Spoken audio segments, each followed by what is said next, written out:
Hi అండి.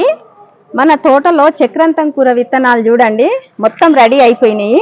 ఇంకా ఈ విత్తనాలన్నీ తెంపేద్దాం, ఎందుకంటే రాలిపోతాయి. ఇక చూడండి పండు వారిపోయినాయి. అందుకనే ఈ చక్రాంతం కూర విత్తనాలు కట్ చేసుకుందాం.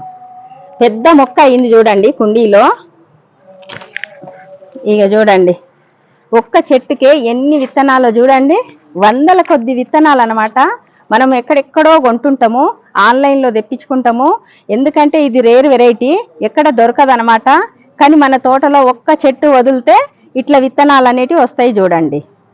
ఇక్కడ గిట చూడండి పెద్ద పెద్ద మొక్కలు ఒక పావు కేజీ విత్తనాలు వస్తాయి చూడండి.